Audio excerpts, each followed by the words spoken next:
Welcome to TV47 Weekend Edition. This is a Disruptive Friday. My name is Linda Alela, and tonight I step in for our very own Eric Munene, even as we continue following up on the events that played out yesterday upon the loss of our gallant soldiers. We have so much that has been packed for you to make sure that you get to understand these individuals that gave out their life, even losing at that very point of duty, as we continue to look at their life, basically as they were protecting the people of Kenya. We have so much lined up for you in relation to that and so much more. Here are the highlights.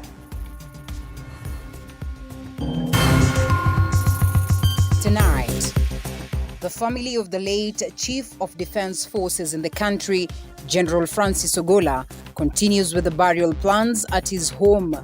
This happening on the day when two of the soldiers who passed away yesterday were interred. Families of other soldiers who perished alongside the Chief of Defense Forces in the country, General Francis Ogolla, expressed the grief of losing their kin in yesterday's plane incident. Kuna mipango mingi sana ya kuendeleza familia yetu tukiwa pamoja, lakini sasa umekatika. Mungu amemchukua kabla tutimize hiyo mipango. And the passing of Chief of Defense Forces General Francis Ogolla has brought to the fore the consequences of widespread banditry, as he, along with fellow soldiers, lost their lives on a mission to facilitate the reopening of schools closed due to bandit assaults. Tonight we shine the spotlight on the cost of banditry. And Disruptive Friday begins right now. Our sign language interpreter is none other than Rhoda Nyamai. Once again, my name is Linda Alela, and we go straight to the stories that are making headlines. And Kenya began 3 days of mourning. That is on Friday, after the Chief of Kenya Defense Forces, Francis Ogolla, and 9 other senior officials were killed in a helicopter crash on Thursday in Elgeyo-Marakwet County. That is shortly after takeoff. His family and Kenyans at large have mourned the general as the Ministry of Defense announced the burial plans that are supposed to be happening on a Sunday. This, as Chichi Josephine tells us. Kenyans continue to mourn Chief of the Kenya Defense Forces, General Francis Ogolla, who perished in a helicopter crash on Thursday in Elgeyo-Marakwet County. The Zaza-Lego-Songa constituency found itself plunged into mourning, grappling with the loss of 2 valiant sons who served in the Kenya Defense Forces, their bravery now immortalized in tragedy. Kifo cha General imetustua kabisa, sababu tulikuwa na tumaini kwake sana. And we know him as a generous person, as a humble person. The fallen soldier's brother, Canon Hezekiah Oduor, says the deceased had expressed his wish to be buried within 3 days after his death. Actually, there was a time we talked with him, and he told us that he would wish that he would be buried within 72 hours. He doesn't want to drag for many days. According to the family, General Ogolla was a gallant military professional and a distinguished member of the community, saying, in honor of his humble nature, General Ogolla specified his burial to occur within 72 hours of his passing. When I told me, he didn't normally put himself as a general. If he came here as a very simple person, could talk very freely, eat anything which was found here, even if it's in oil. He never had any choice. His life was very, very simple. The family has thus dutifully chosen Sunday for his interment to be held in his home in Siaya County. Sunday shall proceed the church, where there was supposed to be consecration of the church, and also the burial service will continue. So at the moment I'm going to mount the stone for that consecration, which will be done by the Archbishop, and then later we move for the funeral in his home next to Ngea. A heartfelt service is also expected to be held at his local church in Doro.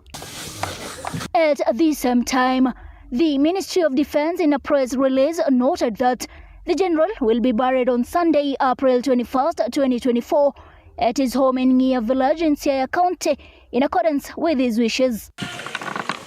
Ogolla will be laid to rest in line with the established military procedures. The military honors ceremony will be conducted on Saturday, April 20th at Ulinzi Sports Complex in Lang'ata. Honors include church service, military parade and 19-gun salute. The remains of General Ogolla will be airlifted to Ngia village in Siaya County for burial.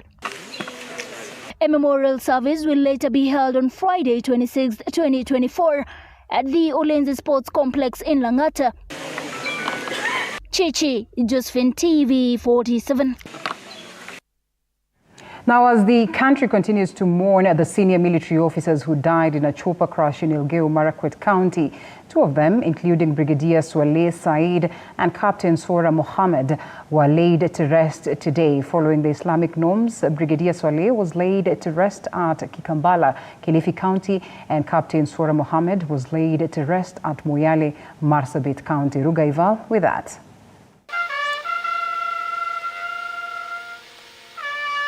Military officers received the body of Brigadier Swaleh at Utange, Kisauni, Kilifi County for the final prayer. Swala told Janaz presided by the Imam.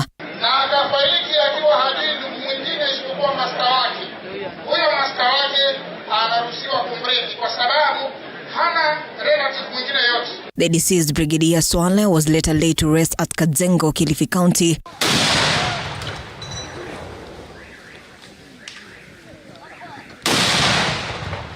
Where family and friends flocked to give him his last honor. The late Brigadier Swaleh Said Nzaro has distinguished himself as a dedicated and loyal senior officer and earned himself the admiration and respect of his colleagues and friends.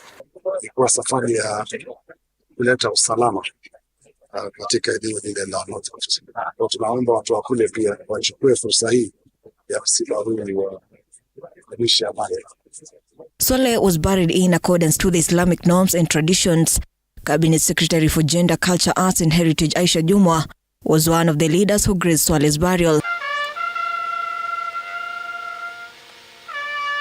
A similar activity took place in Moyale, Marsabit County, where Captain Sora Mohammed, who was the captain of the helicopter that got involved in the accident, was buried. Ruga Ival, TV47. And families of the other fallen soldiers of the ill-fated helicopter crash at Elgeyo Marakwet are mourning their kin, with most of them having learnt of the demise via social media. And as they commence burial plans, they call on the government to expedite the investigation process into the crash, as well as support in the send-off of their loved ones. This Ashila Chilagat details. The last 24 hours have been tough for family and friends of the 10 soldiers who died in the ill-fated helicopter crash. They are distraught, in shock, and a cloud of mourning hangs over their heads. In Shabab Estate, Nakuru County, the family of Captain Hilary Litali gathers to mourn their son, whom they describe as the star of the family. Mwendo wa saa 11 ingawa ilikuwa kwa social media, lakini ilikuja kuwa approved later at around 7 wakati KDF alituma ofisa hapa kuja ku break the news. Sasa tukaamini, hivyo ndivyo tuliweza kupata taarifa za kufa kwa mtoto wetu. Alikuwa anafanya activities zote za kanisa, nyumbani humo sikuwa, mimi sina mtoto msichana. Yeye ndiye alikuwa kama mtoto msichana, yeye ndiye alikuwa kiongozi kwa huyu mdogo wake. A similar situation is mirrored at the home of Senior Sergeant John Kinywa Mureithi. The family members are devastated as upon hearing the news of the crash, they kept hope that their son would survive it. The president's address, however, confirmed their worst fears. Na alimtangaza kama hata yeye alimwaga dunia. John Kinywa Mureithi alitangaza ni kusikia hivyo, kiongo yangu ikaruka kidogo, nikaona mambo yangu yote kushapotea sasa. Weekend iliyopita alikuwa kazi, ndio at least aweze kukua nyumbani hii weekend nyingine ambayo inakuja na wiki inayofuata. Sergeant Rose Nyawera's father is distraught. Just yesterday morning, his daughter had promised to follow up on their phone conversation on their joint farming project after the Elgeyo Marakwet mission. Little did he know that was the last he would hear from her. Nyaira was very jovial, very obedient and very outgoing. Na kati ya watoto wangu wote sijaona hata siku moja Nyaira amesha kasirika. Also, families of Lieutenant Colonel David Sawe in Nandi and Sergeant Cliffons Omondi in Diwo Village, Siaya County, remember their loved ones as patriotic and hard-working soldiers. Yeye alikuwa mtu mzuri. Alipenda watoto yake sana, sana, sana. He had made phone calls to so many people, greeting them, wanting to know their well-being, and he was a social person. The family's collective call is for speedy investigations into the crash to be conducted and support provided as their fallen heroes take their final salute. Sheila Chelangat for TV47. And more on that, President William Ruto, Azimio leader Raila Odinga, and a host of other leaders have today condoled with the family of the late Chief of Defense Forces, General Francis Ogolla, with the president urging the country to remain calm as he lauded Ogolla for his commitment in service. The president said that his demise has left a huge gap, which might take time to fill. On the same breath, Azimio leader Raila Odinga termed Ogolla as a hero, calling for speedy and thorough investigations on the tragic plane crash. President William Ruto, Mama Rachel Ruto, and Deputy President Rigathi Gachagua today, among other leaders, condoled with the family of the late CDF General Francis Ogolla.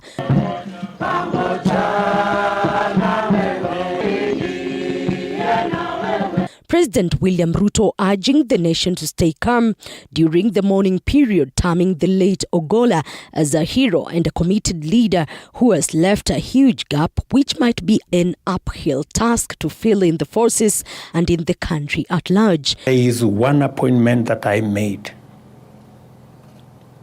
that I am very proud of. It is that of General Ogolla. Because he deserved the appointment.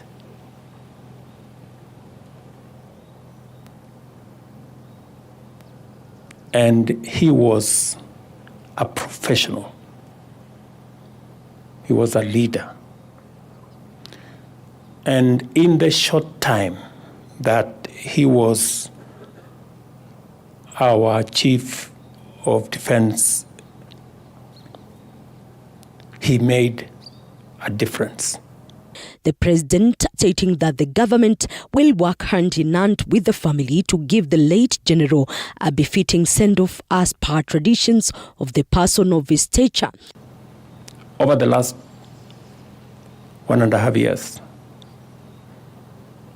we've had very minimal terrorist incidences in the country.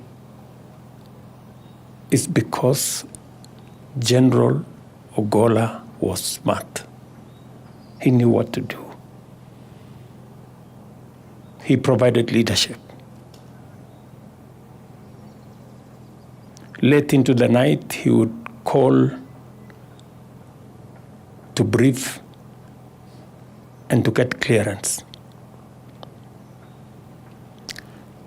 I must say I had a wonderful team at Defense Headquarters, from the minister to all the actors. And General Ogolla was at the center of it. This is a big loss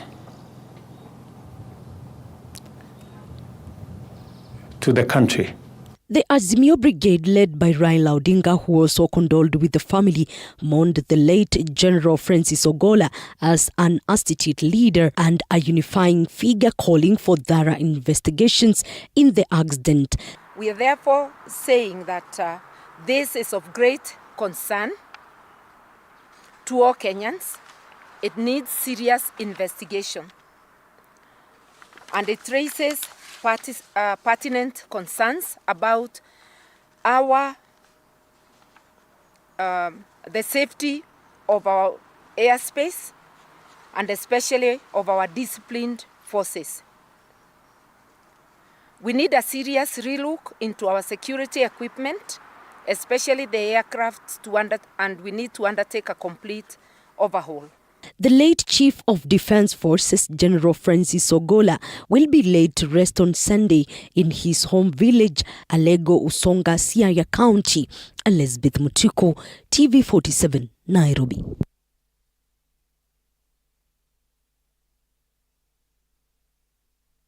And tonight, we'll be having Elizabeth Mutuko speak to former Defense Cabinet Secretary, that is Eugene Wamalwa, even as he tries to weigh in on this sad occurrence in the evening, of course, that played out yesterday. Please do not go anywhere until then. But we still carry more stories as to that. And the late Chief of Defense Forces, General Francis Ogolla, has served his country for 4 decades, rising through the ranks. He is the first ever Chief of Defense Forces to die in office. The 62-year-old father of 2 has earned accolades in his line of duty and met his death doing what he loved most. And of course, just who is this man, Ogolla? His biography was produced by our very own George Maringa. Soft-spoken, master of the skies, trained jet fighter pilot. I, General Francis Ogolla, Chief of the Kenya Defense Forces, do swear in the name of the Almighty God that I will be faithful and bear true allegiance to the Republic of Kenya.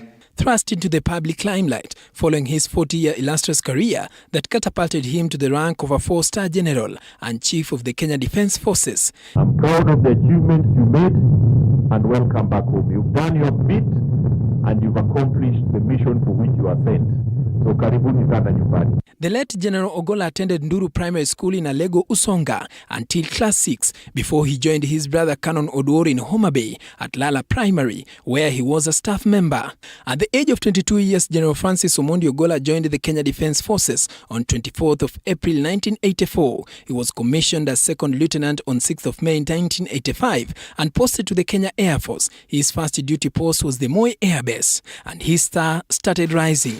Ogolla proceeded to train as a fighter pilot with the U.S. Air Force, USAF, and as an instructor pilot at the Kenya Air Force. He did not stop there. Ogolla proceeded to attend École Militaire de Paris, the same military training college as Napoleon Bonaparte, a famous French emperor, military commander and political leader who rose to prominence during the French Revolution. The late general was a graduate of Egerton University and the University of Nairobi, where he attended diploma, bachelor's and master's degrees, an expert in imagery intelligence, counterterrorism and accident investigation. Ogolla's military career spanning 4 decades saw him hold several command, staff and instructional appointments. From commanding officer Laikipia Air Base Tactical Flight Wing in 2007 to base commander Laikipia Air Base from 2008 to 2014. Upon his promotion to the rank of brigadier on 10th of April 2012, he was appointed the deputy force commander before being promoted to the major general on 13th July 2018 and appointed commander Kenya Air Force.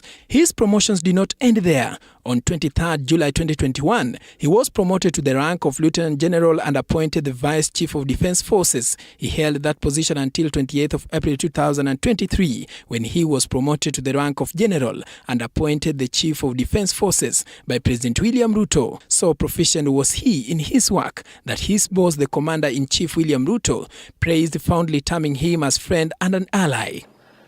For the security of our nation, General Ogolla went to dangerous places. He was in Mogadishu often. He was in Boni many times. He was in many would-be dangerous places. But always he told me, it is the only assurance I can give to our soldiers that what they are doing, even me as their leader, appreciate The general, who maintained a clean-shaven look and a well-kept mustache, was also a family man. He leaves behind his widow, Aileen Gadhambi Ogolla, with whom they were blessed with 2 children, Lona Achieng Omondi and Joel Rabuku Ogolla, a daughter-in-law Muthoni Njenga Mwaura, and a grandson Taji Mbarara. His doting daughter Lona Achieng has described him as a pursuit of excellence, most empathic and effective leader and statesman. She further proceeded to say that she shall one day tell beautiful stories of how he taught his actions, and now with his words. He takes his humility to the grave, having informed the family that upon his demise, he buried in 72 hours in a simple ceremony. He lived a full life, having joined the military in April, was promoted to CDF in April, and died in April. I have appreciated that life is finite, humans are mortal, and life is short. One morning, you are with a healthy colleague. The next minute, his ashes and gone forever. Well, and true to it, one morning alive and on duty.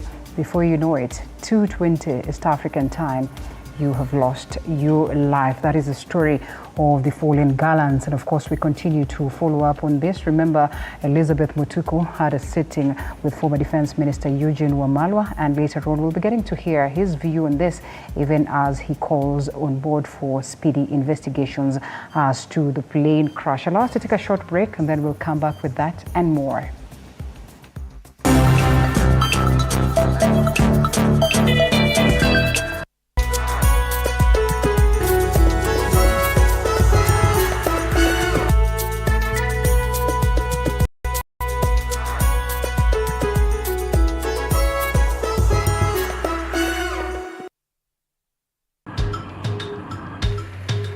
Na safari hii katika Mfahamu Kiongozi tutakuletea viongozi aina mbalimbali.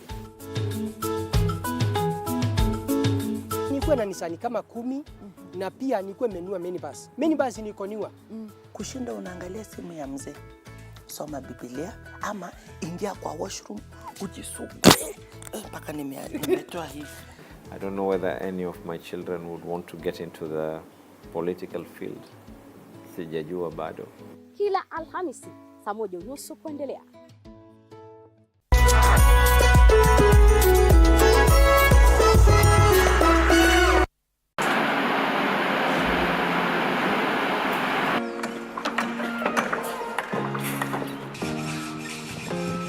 Join us on a journey through the concrete.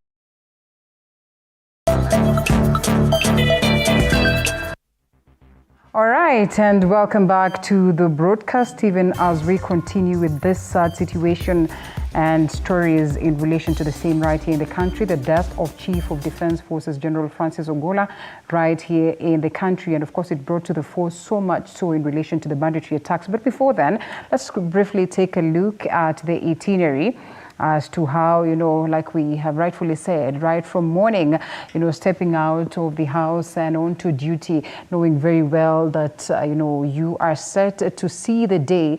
And of course, leaving Nairobi at around 9:22 a.m. That is Francis Ogolla alongside the other soldiers proceeded over to Baringo upon arrival. That is at around 10:30 a.m. And of course, did whatever it is that it was expected of them down there, and of course proceeded over to Turkana, where they arrived at around 11:45 a.m. Remember, the duty was in relation to just making sure that this number of schools that the president had promised were indeed in session, in terms of making sure that students will be back and they find that their schools are set for them to continue studying. The schools that were closed because of the rampant cases of banditry. And of course, they proceeded over to West Pokot. They arrived at West Pokot at around 12:50 p.m. Still, considering the duties that were accorded to them, leaving West Pokot at around 2:15 p.m. crash. And of course, unfortunately, upon the process of takeoff, then there was that unfortunate air crash at about 2:30 p.m. East African time. Of course, this being released, or this information being released to the country. But then again, we all waited upon that confirmation that was declared by the president yesterday night, some minutes before 9 p.m., and confirming this unfortunate news to the country. And therefore, we continue to follow up on this. And even as we follow up on this particular story, the death of Chief of Defense Forces General Francis Ogolla has brought to the fore the effects of rampant banditry cases right in the country. Now, the late general and other soldiers who died at Sindar Kaben in Elgeyo Marakwet County, that is on Thursday afternoon, were on a mission to reopen some of the schools closed following bandit attacks. They had also visited military officers deployed to stabilize the region. And George Maringa reports on the latest incident that has seen a CDF pay the ultimate prize of fighting banditry in the north. It has been a thorny issue for governments year in, year out. We have a problem, banditry, livestock rustling in Meru North. But not just in Meru North, we have 15 other counties which are really, these terrorists called bandits have terrorized the people for many years. One that has made presidents commit to fight it in all ways possible while costing the taxpayer billions of shillings. Tumeweka mpango ya karibu bilioni 25 kununua equipment mpya ya polisi wetu na walinda usalama. But it is the unfortunate turn of events which has seen hundreds of Kenyans pay the ultimate price. According to the Institute for Security Studies ISS, banditry and the proliferation of illegal small arms are critical drivers of insecurity in Kenya's North Rift region. Survey-derived baselines project the number of illicit firearms in the country to be over 650,000, with most concentrated in pastoral counties. The killing of 21 police officers by bandits in Kapedo, Turkana County, was the second highest loss of police officers in history in a span of 2 years. The officers' slaughter came nearly 2 years after massacre of 40 officers in Suguta Valley near Baragoi in Samburu County by armed cattle rustlers. On October 31st, 2014, the officers went in pursuit of armed raiders who 3 days before had killed 3 of their colleagues from the General Service Unit GSU. In 2022, several villages in Turkana East made headlines after a weekend bandit attack that claimed the lives of 11 people, including 8 police officers. 4 years ago, a group of bandits ambushed a police vehicle and killed 3 people.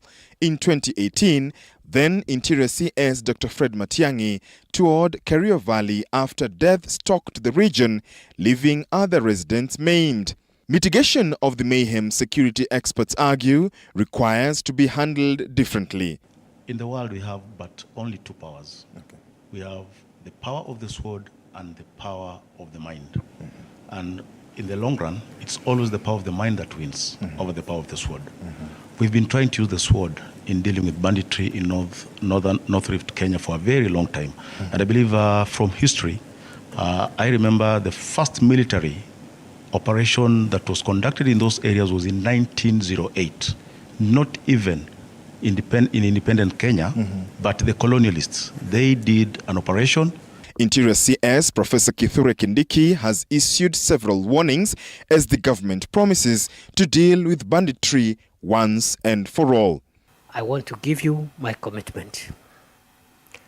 It doesn't matter the maneuvers that the bandits apply. It doesn't matter how persistent the problem looks. I want you to know that in the tenure of this administration, this first term, and in my tenure as the Interior Minister of Kenya, we will stamp out the problem of banditry. For the last 1 year, bandits have rocked the north, killing security officers, students, teachers, and police reservists, among others. The devastating attacks have spread grief far and wide, so much so claiming the life of a 4-star general, the Chief of Defense Forces, General Francis Ogolla. General Ogolla was confirmed dead alongside 9 other military personnel following a KDF chopper crash at Sindar, Kaben in Elgeyo Marakwet on Thursday afternoon. The officers had travelled to Kenya's North Rift region, which has been plagued by banditry. They were on a mission to reopen some of the schools closed following bandit attacks. They had also visited military officers deployed to stabilize the region. Habari niko nayo ni kwamba mambo ya usalama hapa imeshughulikiwa karibu 70-80. When all is said and done, is there an end in sight? How long will it take for the blasting sounds of guns to be replaced by calm and normalcy? The country can only hope that no more lives will be lost. George Maringa, TV47, Nairobi. And we all certainly wish that then these cases of banditry would at least at one point come to an end. I think on that very note, it's important that we as well pay some bills some more, and we come back with the same.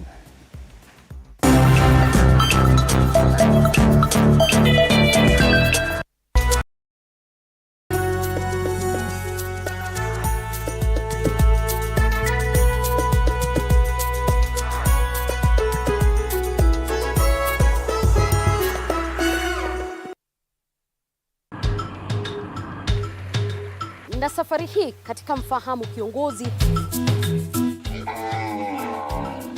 tutakuletea viongozi aina mbalimbali. Nikuwe na nisani kama 10 na pia nikuwe menua minibus. Minibus nikoniwa. Kushinda unaangalia simu ya mzee. Soma Biblia ama ingia kwa washroom ujisugue. Mpaka nimetoa hivi. I don't know whether any of my children would want to get into the political field. Sijajua bado. Kila Alhamisi saa 1:30 kuendelea.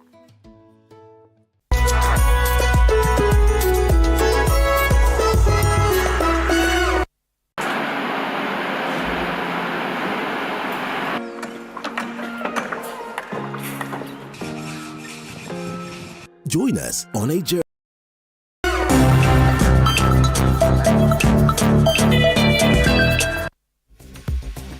All right, and welcome back to TV47's Weekend Edition and Disruptive Friday. Of course, doing things a bit different. We'll not be talking all about technology, but later on that interview with former Defense Minister, that is Eugene Wamalwa, that Elizabeth Mutuku had a moment to sit down with him as he weighs in on this unfortunate occurrence. And now, following the death of Chief of Defense Forces Francis Ogolla, who perished in a tragic helicopter crash yesterday alongside 9 other officers in Elgeyo Marakwet County, the Vice Chief of Defense Forces, Lieutenant General Charles Muriu Kahariri, will now act as Chief of Defense Forces until a substantive appointment is made.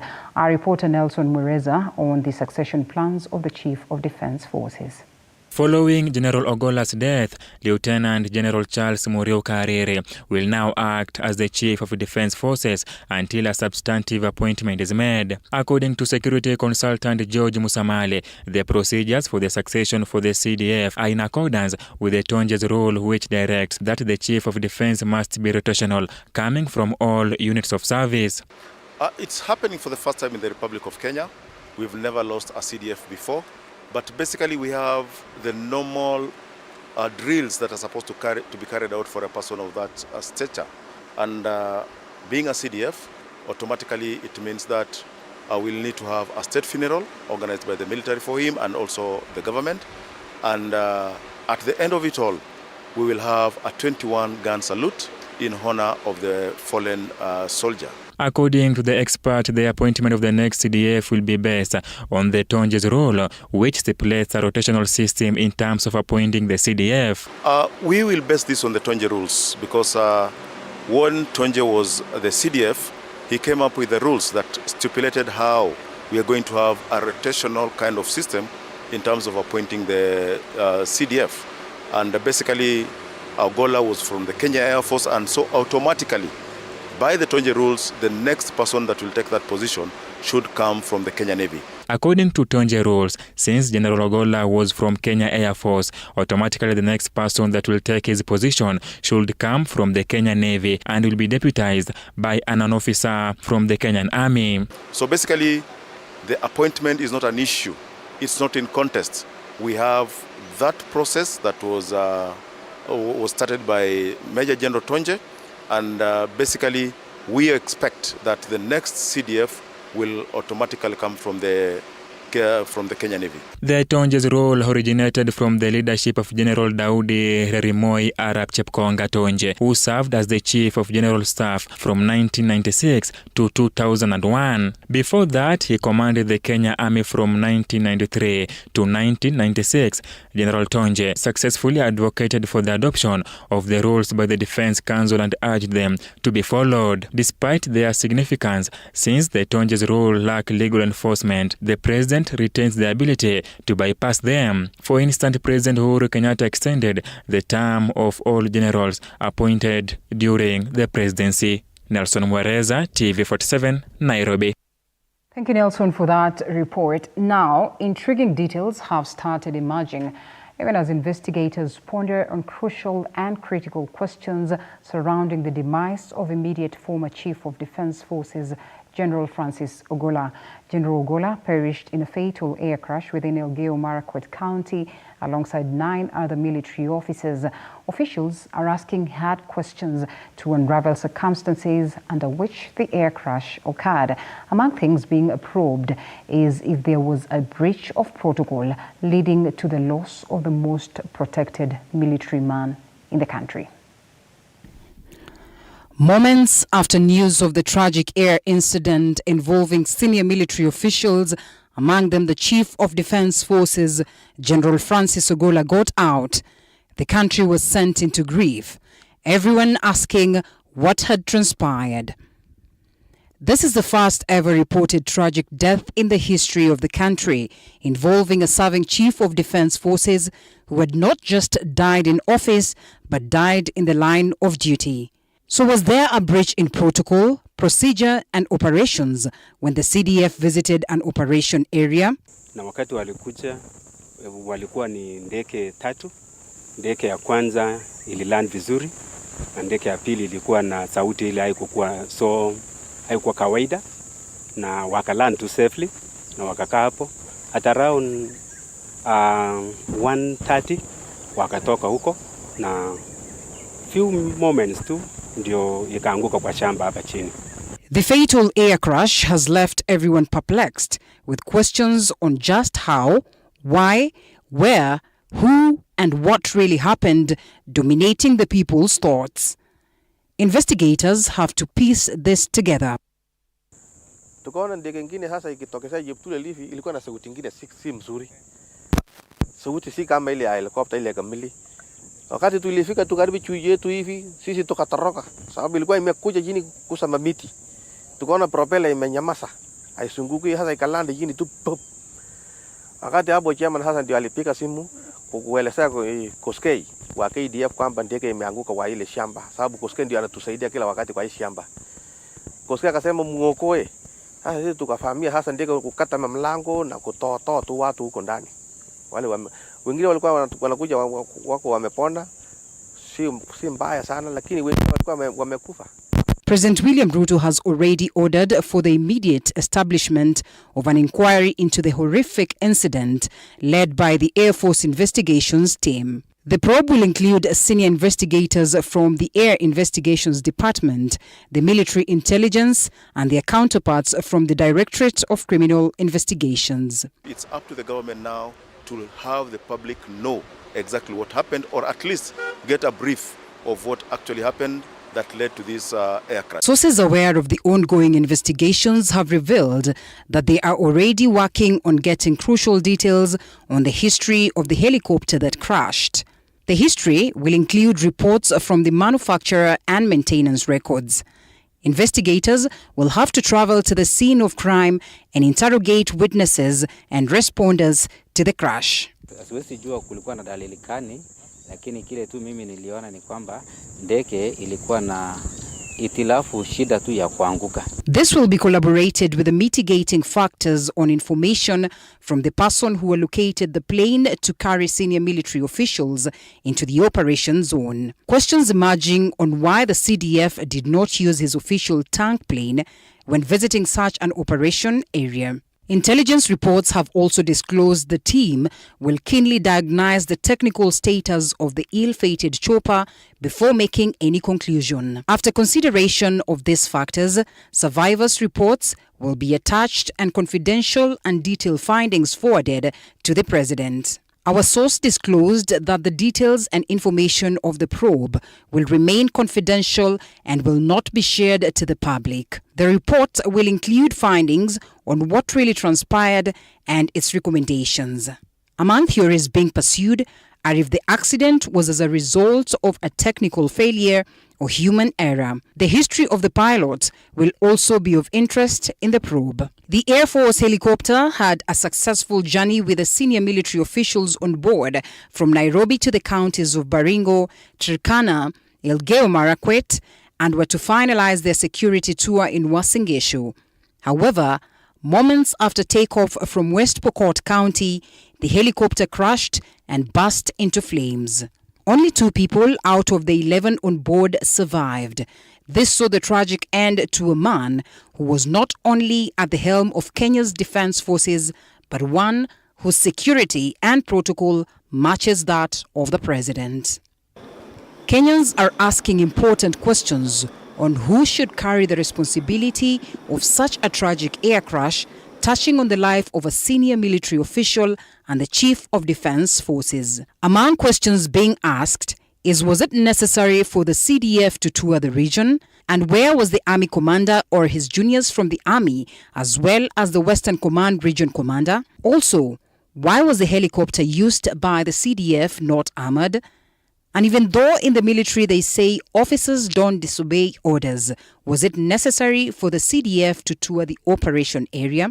Former military officials have argued military accidents don't just happen, or rather, they never happen. And so, what really led to this horrific air crash? Investigators have a hard nut to crack as the country continues to mourn her most gallant fallen soldiers.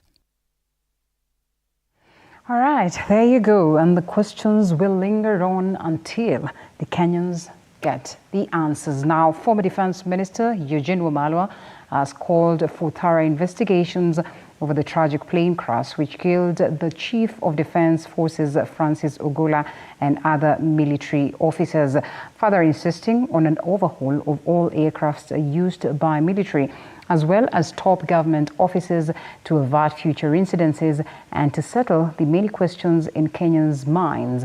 Our senior reporter Elizabeth Mutuku had a brief interview with the former minister who urged Kenyans to be calm and do, of course, all these moments of investigations. I think I'll start with, first of all, condoling with his family.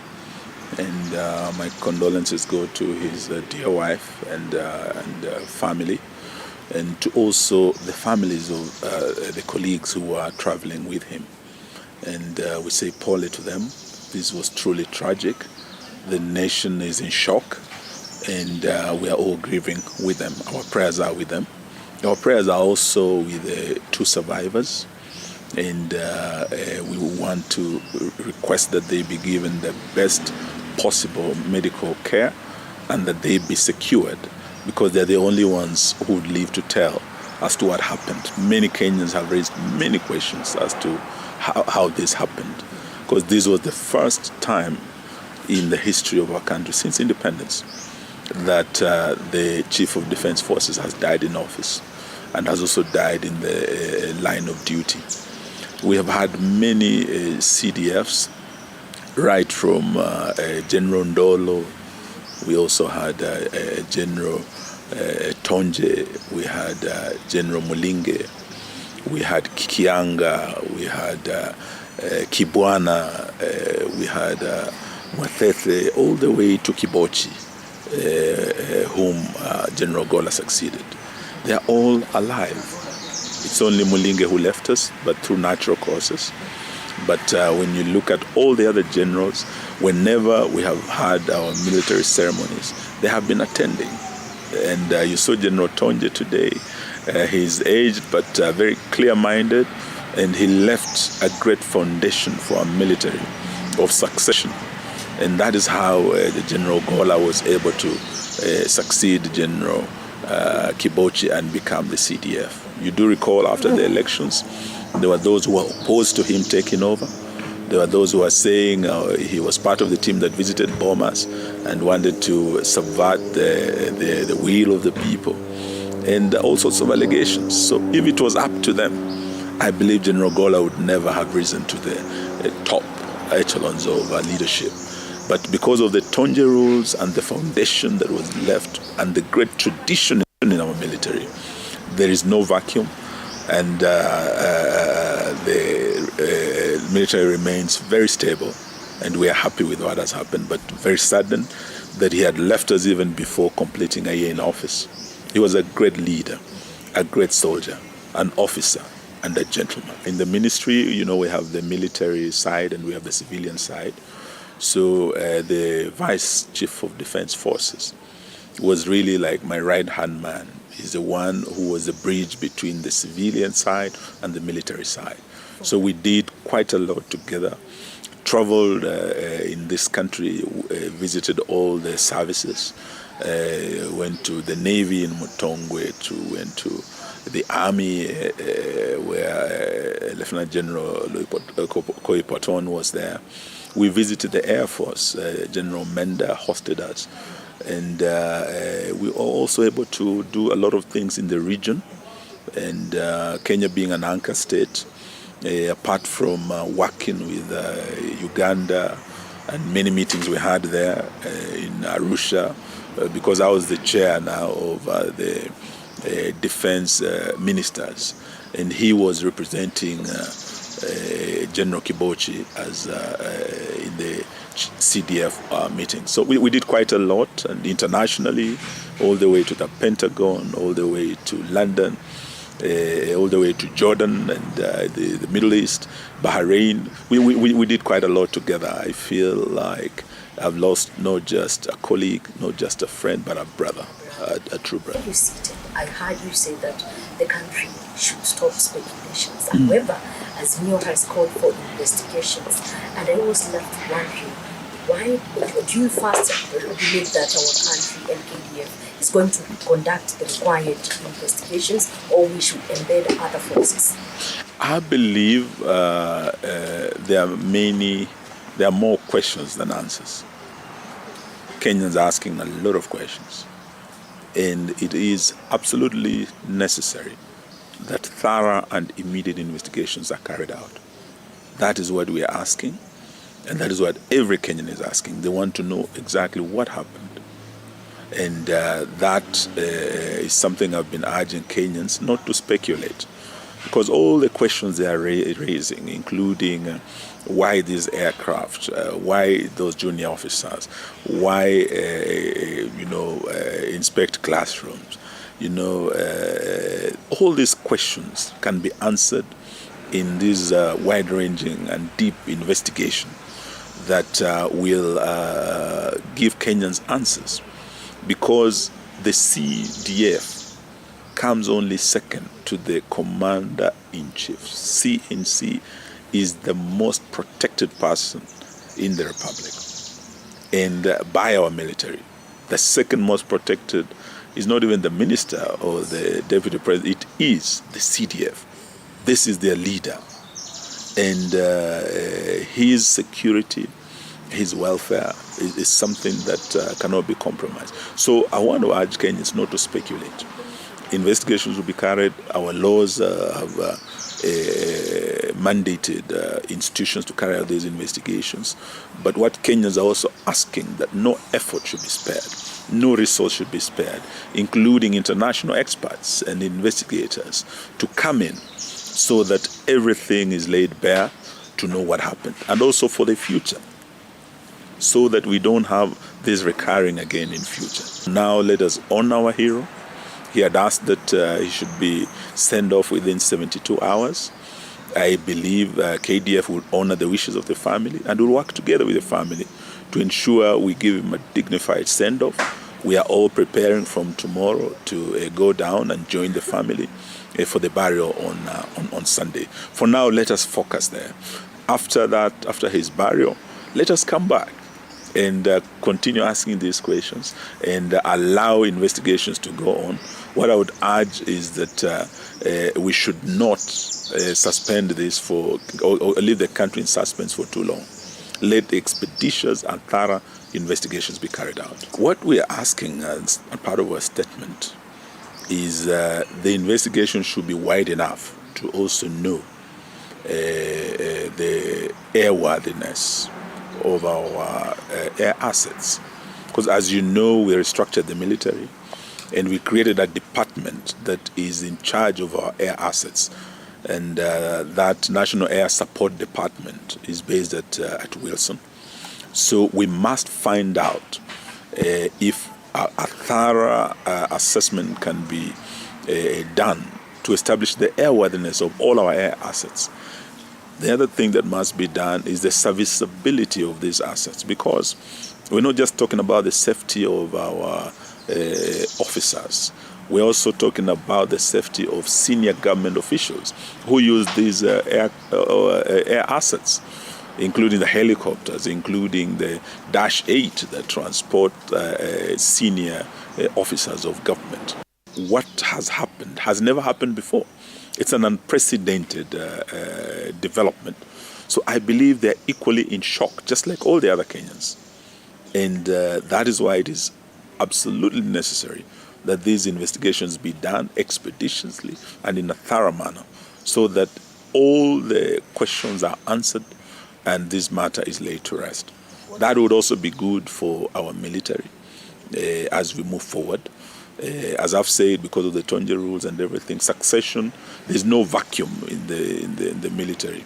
So succession should be smooth, and going forward, what we must look at would be the safety of our officers and senior government officials, ensure that if we have aging platforms like our ships, aging aircrafts, going forward, we must invest more in equipping our military, in catching up on the latest technology, in improving on training, because threats keep changing as we move along. And even the enemy like Al-Shabaab, they keep advancing in their use of drones and other technologies. So we cannot retain the old equipment, the old aircraft. With time, we must invest in new equipment. I know you had memories of the late CDF. Yes. What are some of the best memories you'd like to recount in this program? I think one of the most interesting was our last days when now our term was ending and we were to pick a gift for our president. So he came in and we had a chat in my office. So what are we going to get, boss? And there were all sorts of ideas. But what many people didn't know that General Ogolla was a golfer, an avid golfer. So he said, Waziri, why don't we get the boss some nice, golf clubs? And we did get that. And when we were at the Ulinzi complex now doing the ceremonies, our farewells, and he gave me the clubs to present to the president, he was very, very pleased. And we agreed that even in retirement, we look for him and do some golfing. I was very, very pleased to see President Uhuru has started golfing.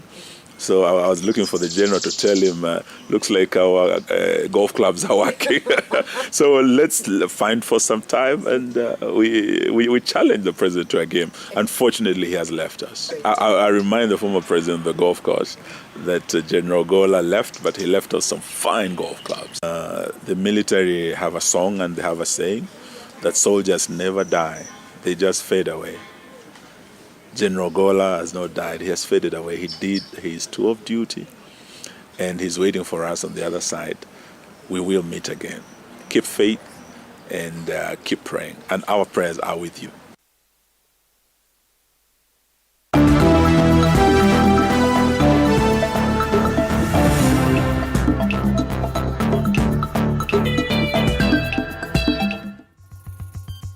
Right, and as they would rightfully say, the generals have not died. The generals have faded away. Let's get sporty. The Anti-Doping Agency of Kenya has begun conducting clean sport sessions at the Rausha Kipaji football tournament, which entered day 2 today at the Nakuru Boys and Girls High Schools. The sessions themed Clean Sports Start Early are being used to educate the junior football players on the values of clean sports.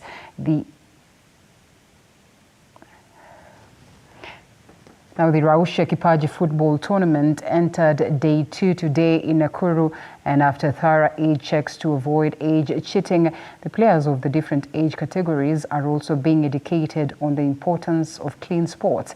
The Anti-Doping Agency of Kenya, mandated to provide the right information to athletes competing in various sporting disciplines on the importance of clean sports, have categorized different sessions for junior players of different age categories as they continue with their fight against energy boosters in sports.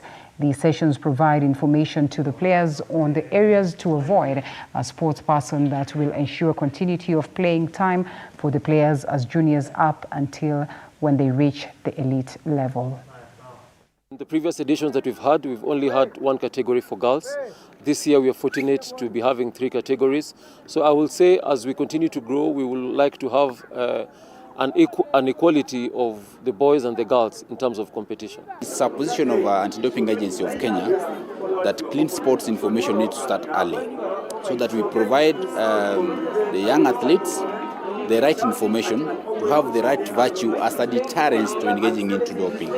That's why we are here today, to give the right information to our young athletes, to our potential talents, so that when they reach there at high level, elite level, they have the right information and they have the right way on how to avoid engaging into doping. For me, it's a good thing as a parent that I'm contributing to nurturing our children's talent. And by coming here, by representing, by being present as they play, makes a big difference for these boys. And it really adds to their motivation as they're playing, and so that in future they have something they can fall back to. And Extreme Sports have committed to stand in solidarity with female footballer Nedi Atieno and all those advocating for the equitable treatment of women football.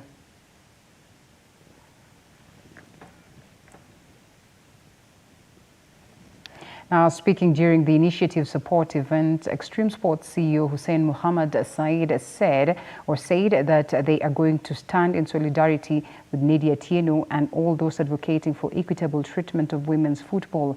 He said Extreme Sports will continue to support initiatives that aim to uplift and empower women in sports. This was after the fact that Nedi Atieno had to publicly initiate a fundraising campaign which underscores the negligence and lack of support that women footballers go through from those in positions of responsibility. I think it's very sad that over the years we've neglected this particular demographic. It's about time that stakeholders came together and figured out how we can put our investment and how we can start supporting the ladies' football. I do want to express my gratitude to Extreme Sports CEO for supporting this initiative. This is a very big impact. It will boost many women's team. We want it to go to a level whereby the Women Premier League is going to get a firm sponsorship that will keep the league running all year round and even years to come. We would like to thank Extreme Sports and Mr. Hussein here today for taking also the initiative and his time and resources to support this program. And KCBFC has intensified its preparations for tomorrow's Kenya Premier League encounter against Bandari FC at the Mombasa Sports Club. The Bankers, who are currently occupying the 10th position on the log with 34 points, will be keen to turn their fortunes around following the recent tough outings in the league.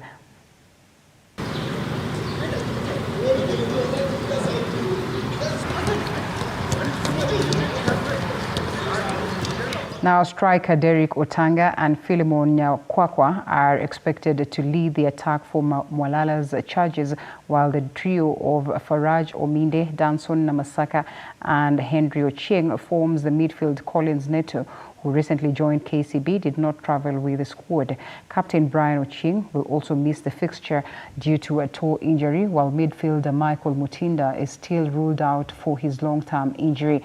At the heart of the defense, Kenyan international Hanif Wesonga, Nahashon Alembi, Kevin Chumzi, Otieno, and Herit Mungai are the ones who are expected to start against the Mombasa-based side. Point tatu kwanza kama wachezaji, I've urged them to think about performance, kwa sababu bila performance, bila kufunga goli, then point tatu zitakuja vipi? So nime-urge all through the week ni kwamba to match the performance we had against police. Nadhani hiyo ndio itakuwa key kwa mchezo wa kesho, kwa sababu nadhani kila mchezaji akirudia hiyo performance ama labda aongeze kidogo, then result inaweza patikana. Rio alipata majeruhi wakati tulikuwa kwa preparation towards mechi ya Bandari, but nadhani amekuwa outstanding sana for the past performance ambazo tumekuwa nazo.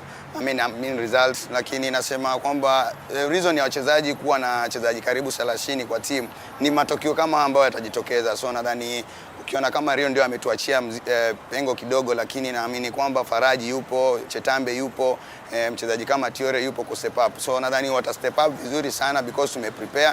I think ukiangalia vizuri sana hawa wachezaji hawashindiani sana ukubwa katika performance. So nadhani Rio kukosa kwake sio jambo kwamba itatutisha ama isikuwe sababu kwamba tusifanye vizuri. Nadhani wengine wata step up na tutapata matokeo. Kwanza ni vile umesema ni entertaining match. Entertaining kwa kiasi gani? Ukiangalia vizuri sana itakuwa ni kesho ni Bandari versus Bandari.